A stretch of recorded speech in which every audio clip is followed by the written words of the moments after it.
Halo Sobat Book Reading 12 yang berbahagia, jumpa lagi. Kita akan melanjutkan pembacaan buku kita, masih dengan buku Fihi Ma Fihi, Mengarungi Samudra Kebijaksanaan, karya Jalaluddin Rumi. Pada episode kali ini kita akan membacakan pasal ke-16 yang diberi judul Siapa yang melihatnya berarti ia sudah melihatku. Bismillahirrahmanirrahim. Maulana Rumi berkata, semua yang dicintai itu cantik, tapi tidak semua yang cantik itu dicintai. Cantik adalah bagian dari sifat sesuatu yang kita cintai, dan sifat sesuatu yang kita cintai itulah asalnya.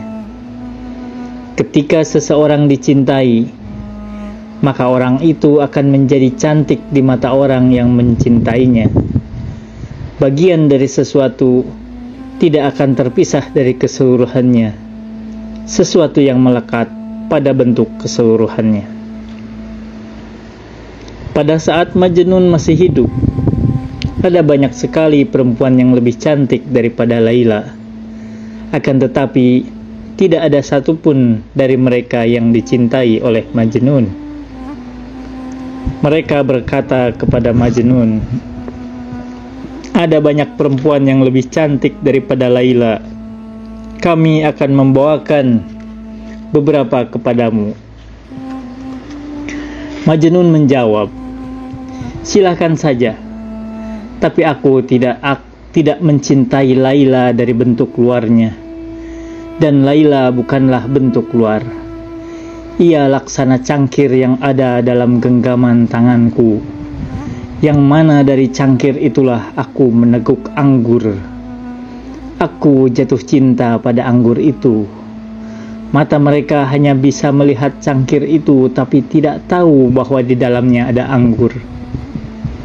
Jika aku memiliki sebuah cangkir emas bertatahkan mutiara, tapi berisi cuka atau cairan lainnya, apa gunanya cangkir itu buatku? Bagiku, sebuah labu tua yang sudah usang, tapi di dalamnya terdapat anggur akan jauh lebih baik ketimbang 100 cangkir itu. Seseorang manusia baru boleh mencinta dan merindu setelah mengetahui anggur itu, dan menjauhkan cangkir tempat anggur itu dari pandangan hatinya. Ini seperti dua orang yang melihat seiris roti, di mana orang yang pertama dalam kondisi kelaparan karena belum makan apapun selama 10 hari, sementara orang yang kedua dalam kondisi kekenyangan karena makan 5 kali dalam sehari. Orang yang kenyang hanya melihat roti itu, sementara yang lapar melihat esensi yang ada dalam roti itu. Roti itu bagaikan cangkir, dan kelezatan yang ada di dalamnya seperti anggur di dalam cangkir. Anggur tidak dapat terlihat kecuali dengan mata hasrat yang kuat dan kerinduan yang mendalam. Raihlah dua hal itu agar kamu tak menjadi orang yang hanya melihat bentuknya, tapi juga bisa melihat yang kau cinta di setiap wujud dan tempat. Semua bentuk ciptaan Allah itu laksana cangkir. Ilmu, seni, dan pengetahuan adalah inskripsi di atas cangkir itu. Tidakkah kau mengerti bahwa ketika cangkir-cangkir itu jatuh dan pecah, maka inskripsi itu juga akan hilang? Anggur adalah sesuatu yang berada di dalam cangkir itu, dan barang siapa yang meminumnya, maka ia akan melihat amalan-amalan yang kekal lagi saleh. Quran Surat Al-Kahfi ayat 46. Orang yang bertakwa terlebih dahulu harus menyadari dua hal. Pertama, ia harus percaya bahwa ada yang keliru dalam ucapannya dan ada sesuatu yang berbeda. Kedua, ia harus sadar bahwa selama ini ada perkataan dan hikmah lain yang lebih baik dari miliknya, tapi ia tidak mengetahui hal itu. Itulah maksud dari ucapan bertanya adalah setengah dari pengetahuan. Setiap orang berpaling pada orang lainnya, dan mereka semua sedang mencari Allah. Dalam asa inilah mereka menghabiskan umur mereka. Akan tetapi, di dalam keributan ini pasti ada seseorang yang istimewa, yang mengetahui siapa yang terpilih. Di tubuhnya terdapat bekas pukulan tongkat sang raja, hingga akhirnya ia menyatakan dan percaya bahwa hanya ada satu Tuhan. Seorang baru bisa dikatakan tenggelam dalam air ketika air yang menenggelamkannya, bukan ia yang menenggelamkan diri ke dalam air. Orang yang berenang dan tenggelam sama-sama berada di dalam air. Perbedaannya adalah orang yang tenggelam dibawa oleh air, sementara orang yang berenang mengontrol air itu dengan kekuatannya dan bergerak sesuka hatinya. Semua gerakan, perbuatan dan perkataan yang berasal dari orang yang tenggelam sejatinya berasal dari air. Dalam hal ini, ia hanya merupakan alat. Seperti saat kamu mendengar kata-kata dari dinding, kamu pasti tahu bahwa kata-kata itu tidak berasal dari dinding. Akan tetapi ada wujud yang membuat dinding itu berbicara. Para wali tak berbeda dengan perumpamaan ini. Mereka sudah mati sebelum mati. Mereka bergerak mengikuti gerakan pintu dan dinding. Tidak ada sehelai rambut pun yang tersisa dari mereka. Di tangan kekuasaan, mereka seperti perisai, dan gerakan perisai itu bukan berasal dari dirinya sendiri. Itulah yang dimaksud dengan Akulah Allah. Perisai itu berkata, Aku sama sekali tidak ada. Gerakan ini berasal dari Tuhan. Lihatlah perisai ini sebagai Tuhan, dan janganlah kamu berseteru dengan Tuhan, sebab orang-orang yang memukul perisai ini berarti ia menyatakan perang dengan Tuhan. Dari masa Nabi Adam hingga saat ini, kamu sudah mendengar tentang orang yang menyatakan perang dengan Allah, seperti Fir'aun, Shaddad, Namrud, kaum Ad, kaum Lut, dan kaum Thamud tanpa henti. Perisai itu tetap berdiri sampai hari kiamat, masa demi masa. Satu waktu berbentuk nabi dan di waktu lain dalam wujud wali, hingga akhirnya dapat dibedakan antara orang-orang yang bertakwa dari orang-orang yang durhaka, dan antara para musuh dari para wali. Setiap wali adalah bukti Allah bagi manusia. Tingkatan dan makom manusia disesuaikan dengan derajat hubungan mereka dengan para wali tersebut. Jika mereka memusuhi para wali, berarti mereka memusuhi Allah. Sementara jika mereka membenarkan para wali, berarti mereka membenarkan Allah. Inilah arti dari ungkapan, siapa saja yang melihatnya, berarti ia telah melihatku. Siapa saja yang mencarinya, berarti ia sedang mencariku. Para hamba Allah adalah mahram dari tempat suci Allah. Seperti Allah yang memotong semua urat yang membuat para hamba menjauh darinya dan lebih memilih mendekati syahwat dan semua benih pengkhianatan, maka ia pasti menjadi pangeran di muka bumi dan begitu intim dengan misteri-misteri, karena tidak menyentuhnya kecuali orang-orang yang disucikan.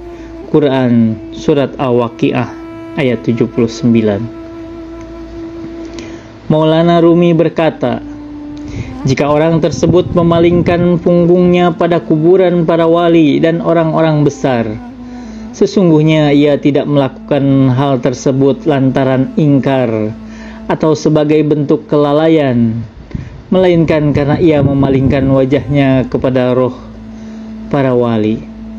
Perkataan yang keluar dari mulutku ini adalah roh mereka. Memalingkan punggung dari jasad dan menghadapkannya kepada roh tentu bukanlah sesuatu yang merugikan. Sudah menjadi tabiatku bahwa aku tidak menginginkan hati manapun bersedih karena diriku. Di tengah-tengah perkumpulan, terkadang sekelompok orang menghambur kepadaku, tetapi beberapa kekasihku mengusir mereka. Itu tidak menyenangkanku. Telah kukatakan ratusan kali, jangan katakan apapun atas namaku, karena aku rela akan hal itu. Ketika teman-temanku datang kepadaku, dan aku takut akan membosankan mereka, maka aku membacakan puisi untuk menyenangkan mereka. Jika tidak, apa perlunya aku menggubah puisi? Demi Allah, aku tidak peduli pada puisi. Di mataku tidak ada yang lebih buruk dari puisi. Tapi justru itu menjadi kewajiban buatku, seperti halnya tuan rumah yang memasukkan tangannya ke dalam periuk berisi makanan untuk menjaga nafsu makan sang tamu. Maka hal itu wajib untukku. Seorang pedagang mencoba untuk melihat barang apa yang dibutuhkan dan yang ingin dibeli oleh orang-orang di sebuah kota. Itu barang yang akan dibeli dan ini barang yang akan dijual, meskipun barang-barang itu harganya murah. Banyak ilmu telah kupelajari, banyak orang menderita yang telah kutemui, agar aku dapat menunjukkan hal-hal yang indah, luar biasa dan detail kepada para cendekiawan, para muhakkik, orang-orang pandai dan para pemikir yang datang kepadaku. Allah Subhanahu wa Ta'ala telah menghendaki hal ini. Dia mengumpulkan semua ilmu itu beserta rasa sakit yang terkandung di dalamnya untukku, sehingga aku menjadi sibuk dengan pekerjaan ini. Apa yang bisa aku lakukan? Di kota ini, di antara semua penduduk yang ada di sini, tak ada yang lebih rendah kedudukannya ketimbang puisi. Jika aku tinggal di tempat ini, maka aku harus hidup sesuai dengan adat istiadat penduduk dan mempraktikkan sesuatu yang mereka suka, seperti memberikan pelajaran, mengarang buku dan saling mengingatkan dan menasihati, berlaku zuhud, dan melakukan perkara-perkara yang tampak. Amir berkata padaku, akar masalahnya adalah tindakan. Maulana Rumi menjawab, di mana orang-orang yang melakukan tindakan dan yang mencari tindakan itu sehingga aku bisa menunjukkan kepada mereka sebuah tindakan. Sekarang, kamu mencari kata-kata dan memiringkan telingamu agar bisa mendengar sesuatu. Jika aku tidak berbicara, maka kau akan bosan. Jadilah para pencari tindakan agar aku dapat menunjukkan sebuah tindakan kepadamu. Aku sedang mencari murid tindakan, orang yang melakukan tindakan di dunia ini untuk mengajarkan tentang tindakan kepadanya. Karena aku tidak menemukan murid tindakan dan hanya menemukan murid perkataan, maka kusibukkan diriku dengan berkata-kata. Apa gunanya kamu mengetahui tindakan itu apa kalau kamu tidak bertindak? Tidak mungkin mengetahui tindakan tanpa bertindak. Tak mungkin bisa memahami ilmu kecuali dengan ilmu, bentuk dengan bentuk, dan makna dengan makna. Tidak ada seorang pejalan pun yang di jalanan sepi ini. Bagaimana seseorang bisa tahu kalau kita berada di jalan tindakan yang benar? Kesimpulannya, tindakan itu bukanlah salat dan bukan puasa. Keduanya adalah aksiden dari tindakan, sementara tindakan itu sendiri berada di hati. Bagaimanapun, sejak zaman Nabi Adam hingga Nabi Muhammad SAW, salat dan puasa telah berubah bentuk, tetapi tindakannya selalu sama. Semua itu adalah aksiden dari tindakan, sementara tindakan itu berada dalam diri manusia. Seperti ketika kamu berkata, obat itu bekerja. Tentu yang dimaksud di sini bukanlah aksiden dari tindakan, melainkan esensi dari tindakan. Ketika seseorang mengatakan lelaki itu bekerja bertindak di kota sebagai titik-titik, orang itu tidak sedang melihat aksidennya, tetapi sedang mengajak orang-orang yang diajak bicara untuk bekerja mengikuti pekerjaan-pekerjaan yang dilakukan oleh lelaki tersebut. Tindakan tidak seperti apa yang dipahami oleh kebanyakan orang. Mereka beranggapan bahwa tindakan adalah sebuah aksiden. Jika memang demikian, mengapa jika seorang munafik melakukan tindakan itu, salat dan puasa, ia tidak akan memperoleh manfaat apa-apa? Itu disebabkan karena makna esensi dari kejujuran dan iman tidak ada dalam aksiden itu. Prinsip rahasia dari segala sesuatu adalah ucapan dan kata-kata. Kamu belum benar-benar mengetahui ucapan dan kata-kata itu, dan karenanya kamu menganggapnya tidak penting. Bagaimanapun, ucapan adalah buah dari pohon tindakan. Karena kata-kata dilahirkan dari tindakan. Allah Subhanahu wa Ta'ala menciptakan dunia dengan kata-kata, jadi, maka jadilah. Iman itu terletak di hati. Tapi jika kamu tidak menyatakannya dengan ucapan, maka ia tidak akan berarti apa-apa. Salat adalah serangkaian tindakan. Tapi jika kamu tidak membaca Al-Quran dalam prosesinya, maka salatmu akan batal. Jika kamu berkata saat ini kata-kata tidak perlu lagi dipertimbangkan, bukankah pernyataan ini juga disampaikan melalui kata-kata? Jika kata-kata memang tidak perlu dipertimbangkan, lantas bagaimana kita bisa mendengarkan pernyataan itu darimu? Intinya adalah bahwa kamu mengatakan hal itu juga dengan kata-kata. Seseorang bertanya, ketika kita melakukan kebaikan dan beramal saleh, lantas kita memupuk harapan kepada Allah agar Dia memberikan ganjaran yang setimpal, apakah itu buruk untuk kita? Maulana Rumi menjawab, demi Allah, sudah sepatutnya bagi manusia untuk selalu memiliki harapan. Iman itu sendiri terdiri atas rasa takut dan harapan.